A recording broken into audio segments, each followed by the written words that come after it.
Has it started? Yeah. Damn it.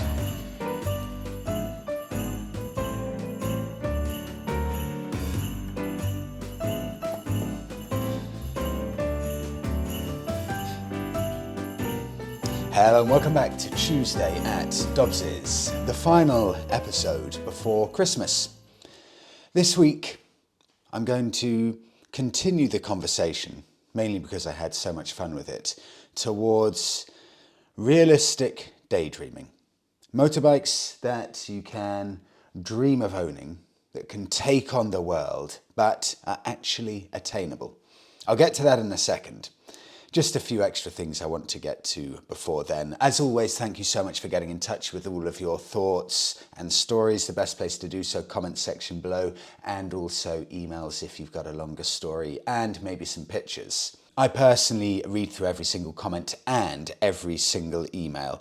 Huge apologies if I don't reply to all of you. I know some of you do sometimes question, why am I not replying? I'm very, very sorry, but I do read all of them and they're all hugely appreciated. Without you, this wouldn't be possible. So thank you so much to everyone. I begin. Speeding in Latvia. This is a conversation that's been going on for a couple of weeks, and every so often when I get an interesting one, I like to read it out. What are the different punishments for speeding in different parts of the world? Red Rupert, Latvia. I was banned for speeding here in Latvia for 6 months and fined €360. That was 105 kilometers an hour in a 50 zone. I consider myself lucky, as they can or could have could have confiscated the bike. There are plans to tighten penalties further. Drink drivers, this is the interesting bit. Drink drivers have their cars confiscated and they're sent to Ukraine to help out. Let me do a bit now. What are you riding at the moment? I always love these. This is Richard in Tenerife, enjoying some riding. Looks like Tenerife on Triumph and Easy Rider, all the way over from Western Canada. Richard, I hope you had a brilliant time. Always seeing those Triumphs in Tenerife like that. Daydreaming. On to another Triumph. Freddie, I have recently started. This is incredible. I've recently started biking. I own a 2010 Triumph Bonneville SC. I'm 30 years old and I live in West London. I've just got back from my first tour to Morocco. Imagine that, just passed your biking test and straight off to Morocco. At the check-in for the Portsmouth to Santander ferry, apologies, didn't mention this, but pictures attached and included as I read this out because these are fantastic. At the check-in for the Portsmouth to Santander ferry, there were 4 bikers on Tenere 700s, all ahead of me, fully kitted up for adventure, including spare knobbly tyres strapped to their seats. The tour was a great adventure. Riding solo, I felt total freedom. The bike performed well, mostly. The one issue I had was the neutral sensor overheating in the desert afternoons. It blocked the starting circuit. This was resolved by putting the bike in gear and back into neutral. Then the engine leapt back into life. I can write that solution calmly now, but at the time I was somewhat stressed being in the middle of nowhere between Merguza and Ouarzazate. There were times out in Morocco when I wished I was on a new bike that would give me 100% peace of mind. And there were moments when I caught sight of the Bonneville and I thought, that is a gorgeous machine. Rupert, that looks like a trip you'll never forget, and many happy memories from my point. I recognise roughly those areas. On to Paul. My fiancée has this little Mesh 70 at our base in France. We bought this immaculate 125cc model 70 from Absolute Moto in Périgueux last spring. A superb Enfield main dealer. It's 14 years old, a Mesh at 14 years old, and was the first model the French company Mesh released, I believe, with only 1,500 kilometers and stunning classic trail bike looks. We couldn't resist it. for €1,500. It now complements my Scram 411 as we enjoy the pothole-free, winding Dordogne roads. Paul, that is motorcycle heaven. On to Tom. Good evening. I drove down to Greenwich from Warrington with my dad today, and our 2 Honda monkeys in the back of his VW Caddy. For getting around London, with all of the people and traffic around, I could not think of a better bike to do it on. Managed to get down to the bike shed from your recommendation, and it didn't disappoint. Riding through the arches past all of the seating is an experience, and the shop and cafe, well worth the trip. Tom, these monkey bikes, just like the DAX that Honda have released. Honda now have a beautiful suite of mini retro bikes, all of them equally as appealing, and they make so much sense in the modern world for city transport. To Keith, BMWs. We're getting on to the bigger stuff here. This is my BMW, video attached this time, my BMW R1200GS TE 2010 model. Mileage 45,000, including expanding panniers and top box heated handlebar grips. Full screen, BMW Motorrad GPS, automatic 3-way adjustable suspension, tyre pressure sensors, ABS, all optional extras, just too many to mention. The price for all that, £5,000. This is, for me, where things get so exciting. To be able to buy such a supreme machine, such an upmarket premium machine for relatively so little money. I will admit they are getting quite tantalizing, these GSs, especially now the new model's out, and a lot of people will now want to be trading in their older ones. I continue with Keith. This motorcycle has been regularly serviced, ridden and cherished through the 4 seasons with no problems whatsoever. Its handling and performance is almost that of the newcomers, plus parts are readily available. What more could you want from the ultimate riding machine? Keith, let's have a look at this. I mean, I'm quite excited, and I'm not specifically a touring or an adventure motorbike rider, but for some people this will just be impossible to ignore now. I found without any issue at all. 2013 BMW R1200GS, that is just 10 years old. It was advertised about a month ago. Now this is really interesting because I've been watching bike and car prices recently. If you can hold out, there are a lot of vehicles coming down in price at the moment. It was £5,500, it's now £4,750. It's got the premium package, so chrome exhaust, heated grips, additional fog lights, onboard computer, LED indicators, etc. Dynamic package, so tyre pressure control, 40,000 miles, mainly used for commuting. But listen to this, BMW full service history, 500 miles, 6,000 miles, 13,000, 18,000, 24,000, 35,000. It is a full stamped BMW service history, and all of that bike for $4,750. On to John. Freddie, you appear to have an almost pathological hatred of carbs, but they're easy to set up properly. They are a joy and far less complicated than fuel injection systems to adjust and repair. You really need to rethink your position as you're ruling out owning some great older bikes. I'll say this, John, completely honestly.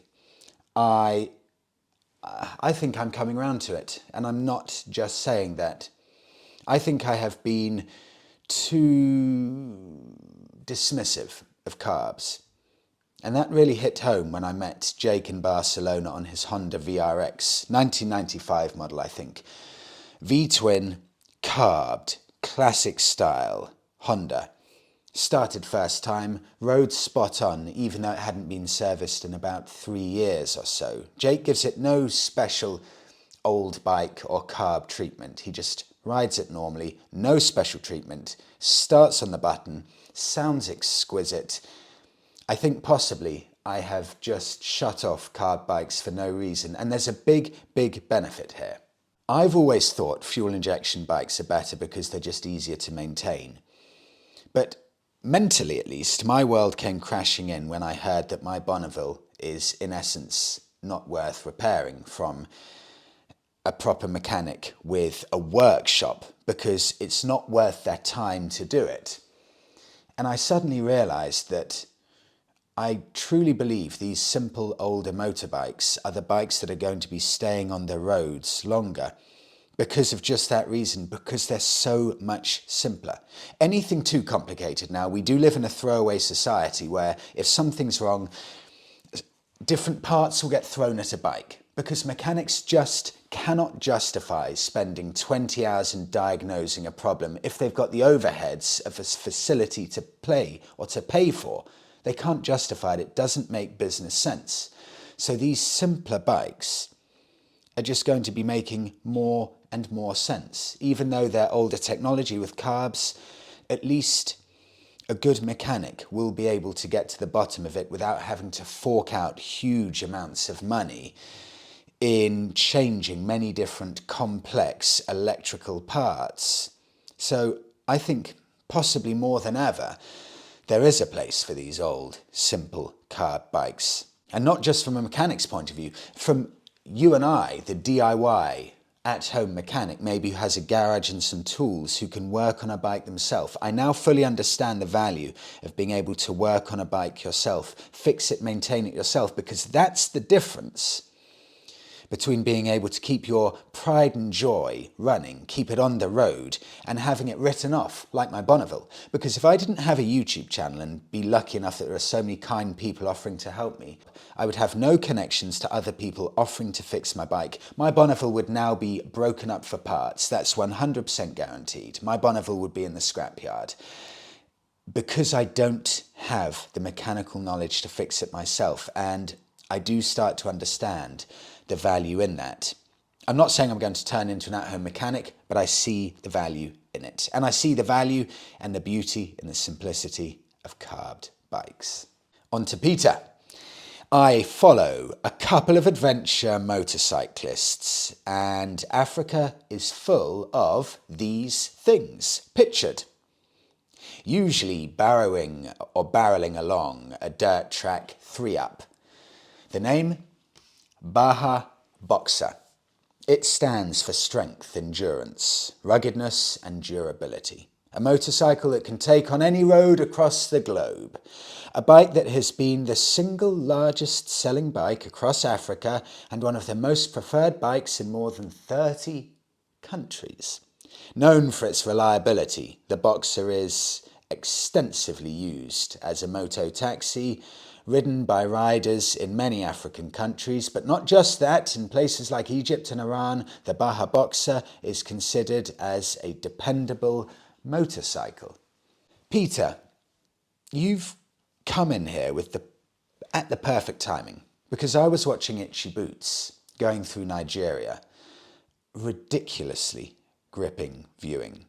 If you're looking for something to watch on YouTube, it's a fascinating insight into attempting to road trip across Nigeria. And all the way through, gnarly, Itsy Boots' travel, she is either getting past or passing these small little motorbikes, little 125, 150cc bikes, and I always wonder what they are. They look a bit like an old Honda CG or something. But I've never 100% been able to pinpoint what they are, but everyone is on them. And Itsy Boots got off the ferry, off her, I think Honda, it's a Honda I'm sure, off her Honda bike, fully laden with all of the panniers. But a proper off-roading setup. Rides off the ferry, completely thick, wet mud everywhere. It's completely sodden, the ground, in essence. It looks completely impassable. And Norali spends a while trying to figure out which way to go. Semi gets stuck and then starts getting on her way. And as she's riding through this thick, wet mud, two gentlemen whiz past her on what I believe is this Baja Boxer bike. Normal road tyres, not remotely set up for off-roading, but they fly by her like she's standing still. And it made me realise, these bikes that I see everywhere, these Baja Boxers, they must be the most rugged, dependable little things you can get. Nothing is more at home in Africa than these bikes because of the simplicity, the ease of getting parts, the ease of fixing, the lightness. What you need for off-roading is lightness. Lightness is everything. I remember I was watching, and I tried finding it before recording this, but I just couldn't. I wish I could. I was watching an Instagram video of two huge KTM 1290s adventure bikes, and they're stuck in this, again, thick mud, and they just can't get out, and one person's pushing the other person and the wheel's spinning, and then more people are running over to help.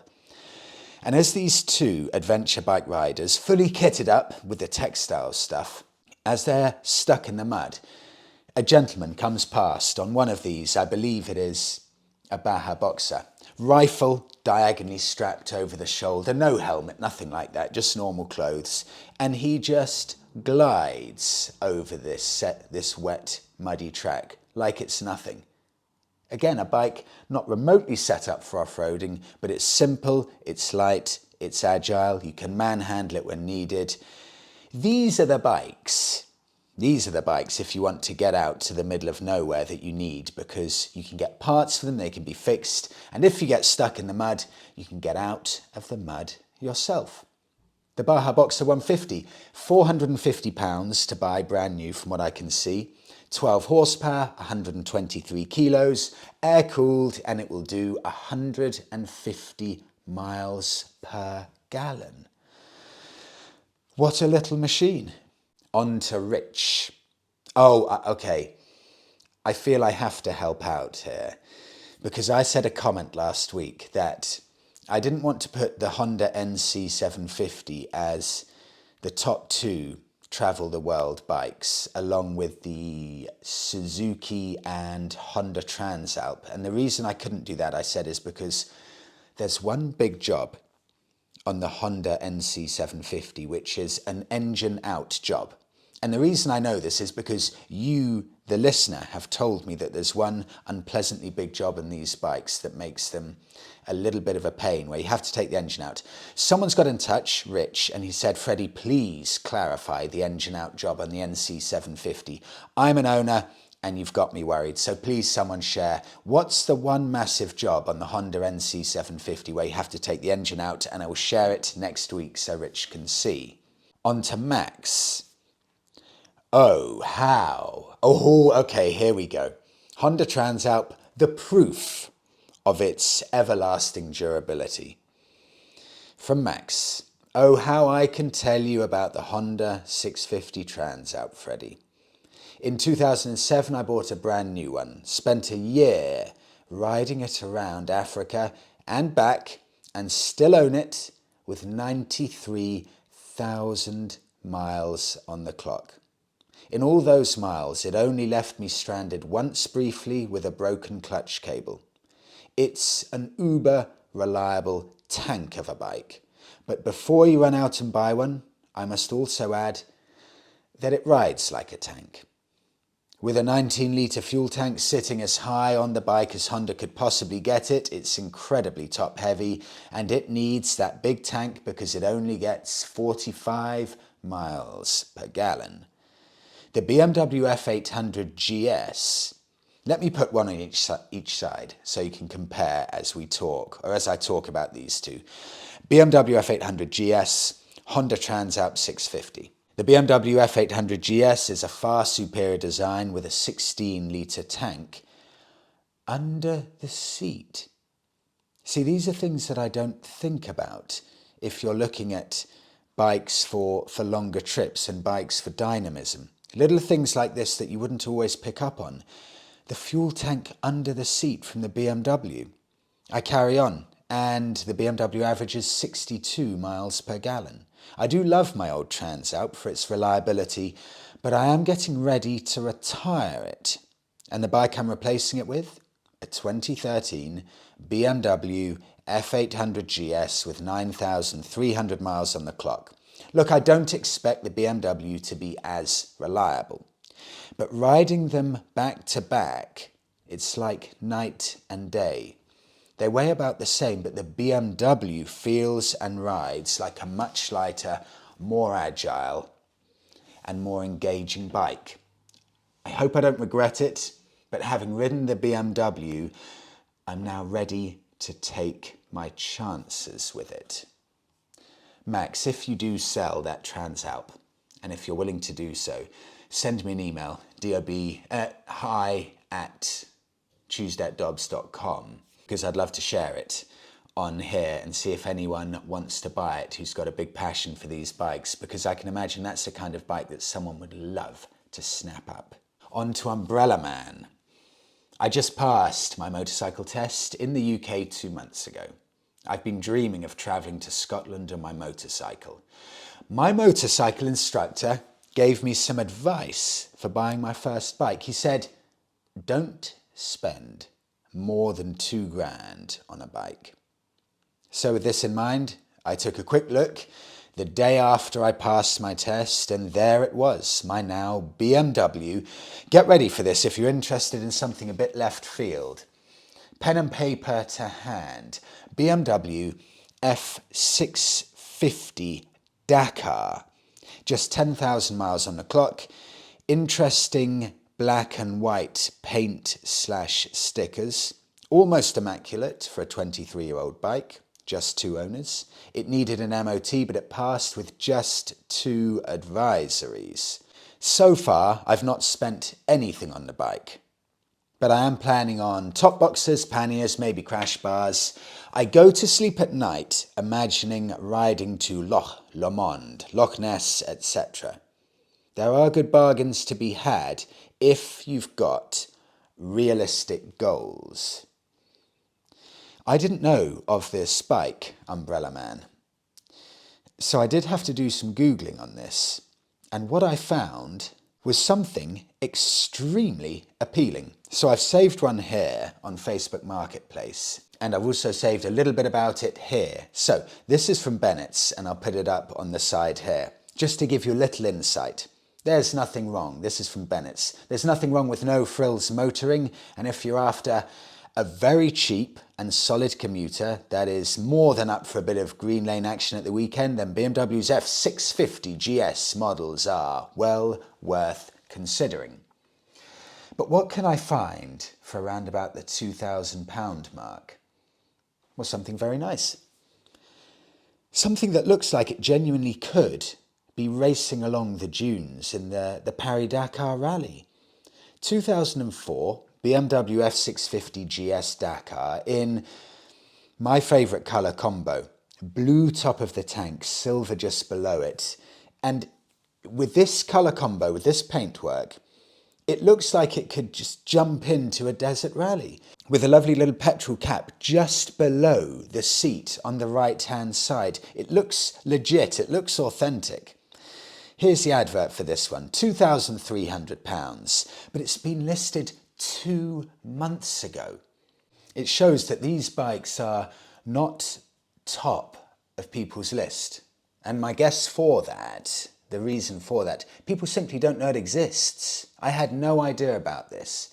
So for me to actually go onto Facebook Marketplace and type in BMW F650GS Dakar, well, you have to really want to know and want to own that very specific model of bike. Otherwise, they just go under the radar for so many people. That's the only reason I can think that this bike is now 2.3k and it's been for sale for 2 months. These are the kinds of bikes that you want to buy because you can get some incredible deals because they're just not known by the vast majority of people. I move on to Cigar. This is another BMW, very similar to this one, this Dakar one.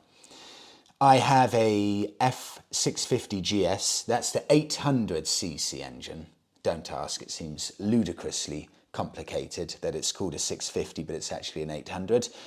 But I continue, it's the 800 version. It's a 2012 model, it's my first bike and I love it.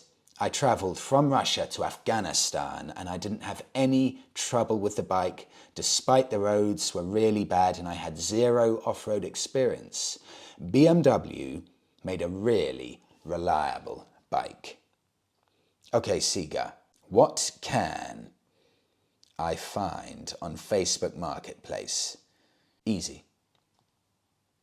2013 BMW GS F650.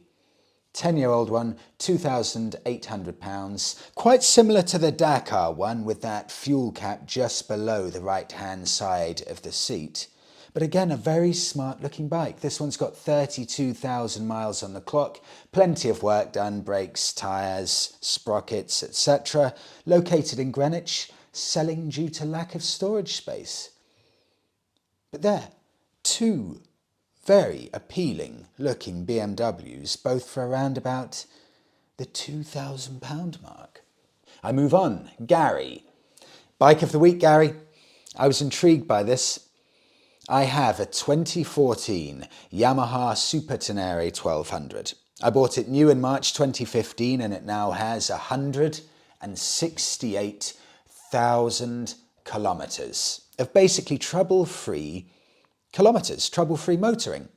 It's not a popular bike, but it has served me well over several multiple-month trips, including a 6.5-month, 45,000, I have said that right, 45,000 kilometre trip from home in Mexico City to Alaska and back. It is so overlooked and underrated. Let me give you the stats on this bike, and then I'm going to give you insight as to why it's underrated and overlooked.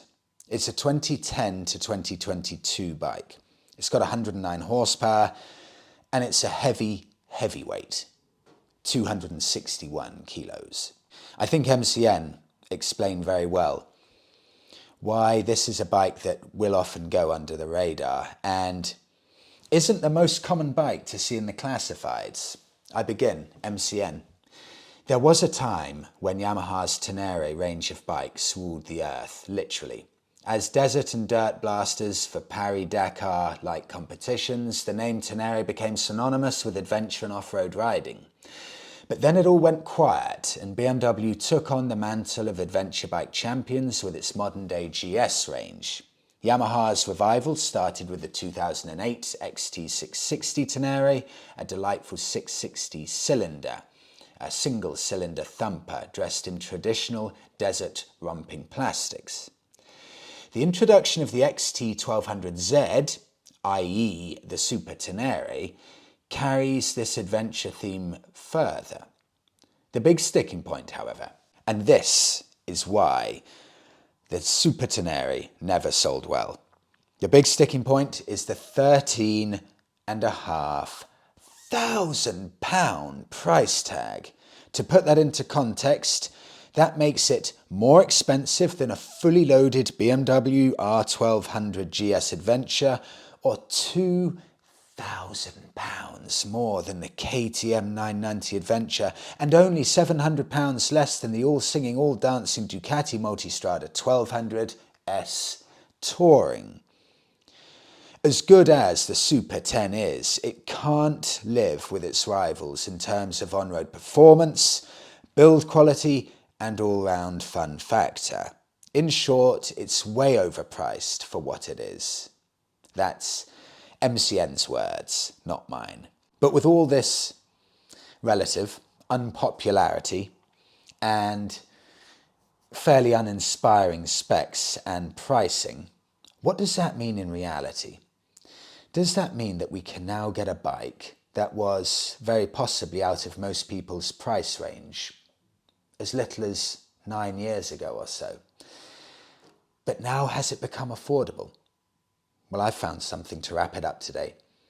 On Auto Trader right now as I speak, there's a 2014 Yamaha Super Tenere, the 1200, £3,999. I'll read a bit of this. Yamaha Super Tenere 1200, the bike that we all know and love, and is often our first thought when thinking of adventure-style tourers. This particular example is in great condition for the mileage and comes with full givey luggage, etc., etc. Great for all-day touring at home or abroad. One of the reasons this is such a tantalizing price is because it's got 69,000 miles on the clock. But is that not what these kind of bikes are made for? That's exactly what it's designed to do, so I cannot see that as a negative at all.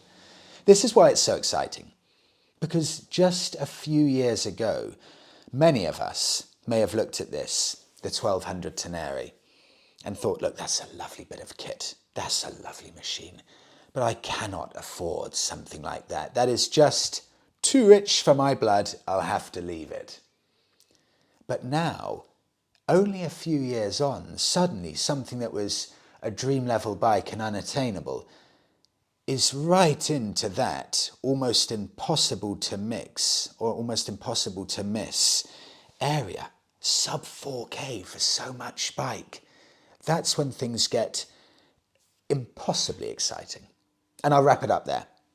Thank you so much everyone for listening, and before I forget, last video before Christmas, have a fantastic Christmas everyone. Thank you all so much over this past year for all of your lovely comments and sharing your opinions and just getting involved and simply just watching. I appreciate it so much. I hope you all have an amazing festive period, and I will see you just after Christmas. Have a good one all.